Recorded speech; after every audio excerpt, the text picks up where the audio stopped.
Horton Hears a Who by Dr. Seuss. On the 15th of May in the jungle of Nool, in the heat of the day, in the cool of the pool, he was splashing, enjoying the jungle's great joys, when Horton the elephant heard a small noise. So Horton stopped splashing. He looked toward the sound. That's funny, thought Horton, there's no one around. Then he heard it again, just a very faint yelp, as if some tiny person were calling for help. "I'll help you," said Horton, "but who are you? Where?" He looked and he looked, he could see nothing there, but a small speck of dust blowing past through the air.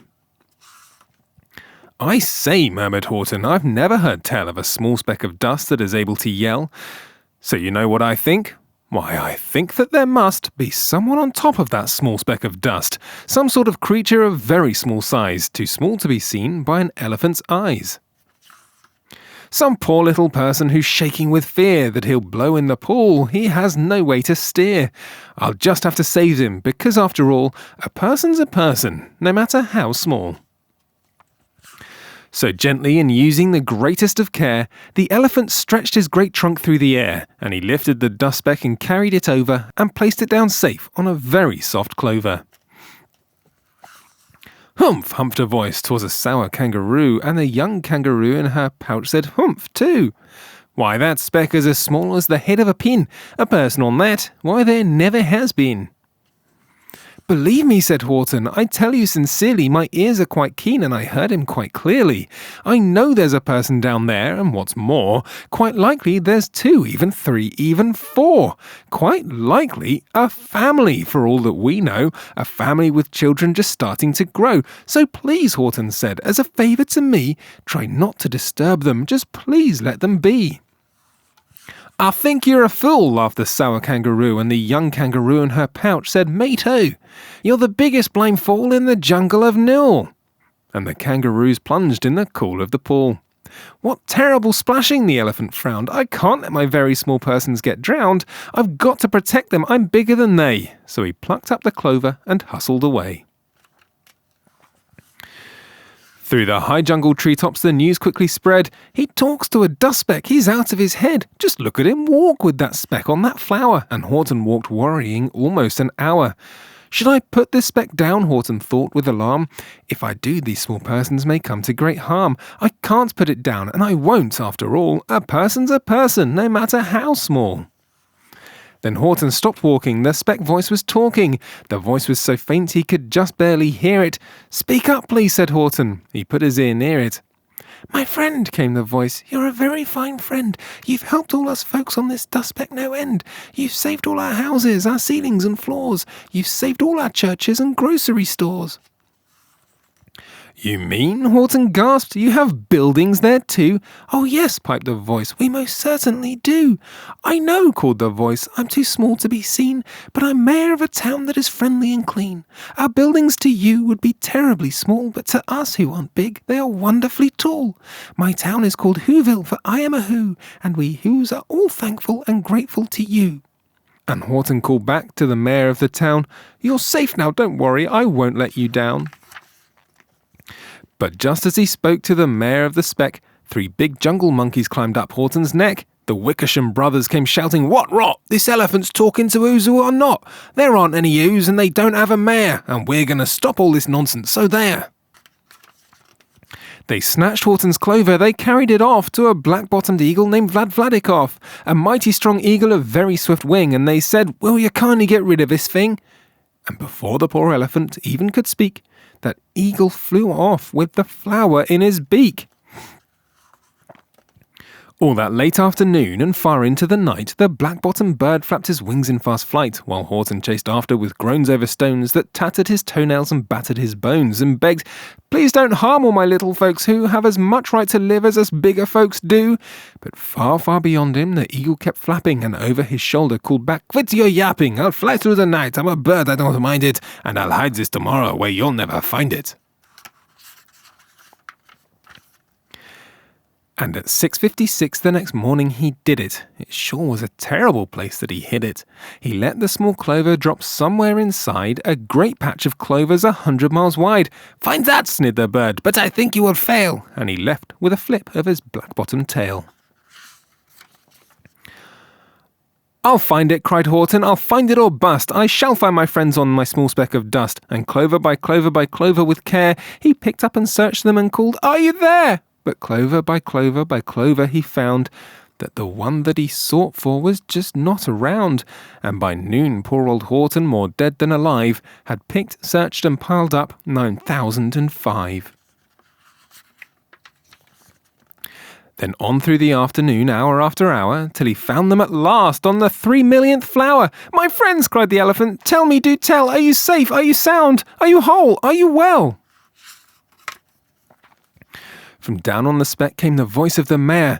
"We've really had trouble, much more than our share. When that black-bottomed birdie let go and we dropped, we landed so hard that our clocks have all stopped. Our teapots are broken, our rocking chairs smashed, and our bicycle tires all blew up when we crashed. So Horton, please," pleaded the voice of the mayor's, "will you stick by us who's while we're making repairs?"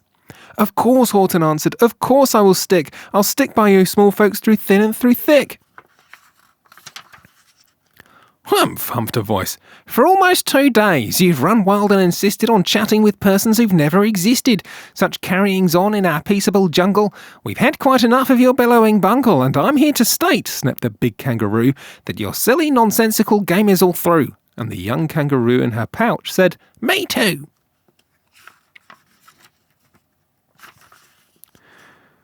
"With the help of the Wickersham brothers and dozens of Wickersham uncles and Wickersham cousins and Wickersham in-laws whose help I've engaged, you're going to be roped and you're going to be caged. And as for your dustbeck, that shall boil in a hot steaming kettle of hazelnut oil." "Boil it?" gasped Horton. "Oh, that you can't do. It's all full of persons. They'll prove it to you." Mr. Mayor," Horton called. "Mr. Mayor, you've got to prove now that you really are there. So call a big meeting, get everyone out. Make every who holler, make every who shout, and make every who scream. If you don't, every who is going to end up in a hazelnut stew." And down on the dustbeck the scared little mayor quick called a big meeting in Whoville Town Square. And as people cried loudly, they cried out in fear, "We're here, we're here, we're here, we're here!" The elephant smiled. That was clear as a bell. "You kangaroos surely heard that very well." "All I heard," snapped the big kangaroo, "was the breeze and the faint sound of wind through the far distant trees. I heard no small voices, and you didn't either." And the young kangaroo in her pouch said, "Me either." "Grab him," they shouted, "and cage the big dope. Lasso his stomach with 10 miles of rope. Tie the knots tight so he'll never shake loose. Then dunk that dumb speck in the hazelnut juice." Horton fought back with great vigour and vim, but the Wickersham gang was too many for him. They beat him, they mauled him, they started to haul him into his cage, but he managed to call to the mayor, "Don't give up, I believe in you all. A person's a person no matter how small, and you very small persons will not have to die if you make yourselves heard, so come on now and try." The mayor grabbed a tom-tom, he started to smack it, and all over Whoville they whooped up a racket. They rattled tin kettles, they beat on brass pans, on garbage pail tops and old cranberry cans. They blew on bazookas and blasted great toots, on clarinets, oompas and bumpers and flutes. Great gusts of loud racket rang high through the air. They rattled and shook the whole sky, and the mayor called up through the howling mad hullabaloo, "Hey Horton, how's this? Is our sound coming through?" And Horton called back, "I can hear you just fine, but the kangaroo's ears aren't as strong quite as mine. They don't hear a thing. Are you sure all your boys are doing their best? Are they all making noise? Are you sure every who down in Whoville is working? Quick, look through your town. Is there anyone shirking?" Through the town rushed the mayor from the east to the west, but everyone seemed to be doing his best. Everyone seemed to be yapping or yipping. Everyone seemed to be beeping or bipping. But it wasn't enough, all this ruckus and roar. He had to find someone to help make him roar. He raced through each building. He searched floor to floor. And just as he felt he was getting nowhere and almost about to give up in despair, he suddenly burst through a door and that mayor discovered one shirker quite hidden away in the Fairfax Apartments, apartment 12J. A very small shirker named Jojo was just standing and bouncing a yo-yo. Not making a sound, not a yip, not a chirp, and the mayor rushed inside and he grabbed the young twerp. And he climbed with the lad up the Eiffelberg Tower. "This," cried the mayor, "is your town's darkest hour. The time for all who have blood that is red to come to the aid of their country," he said. "We've got to make noises in greater amounts, so open your mouth, lad, for every voice counts."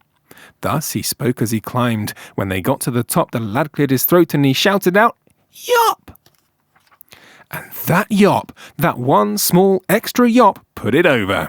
Finally, at last, from that speck on that clover, their voices were heard. They rang out clear and clean, and the elephant smiled. Do you see what I mean? They've proved they are persons no matter how small, and their whole world was saved by the smallest of all. How true, yes, how true, said the big kangaroo. And from now on, you know what I'm planning to do?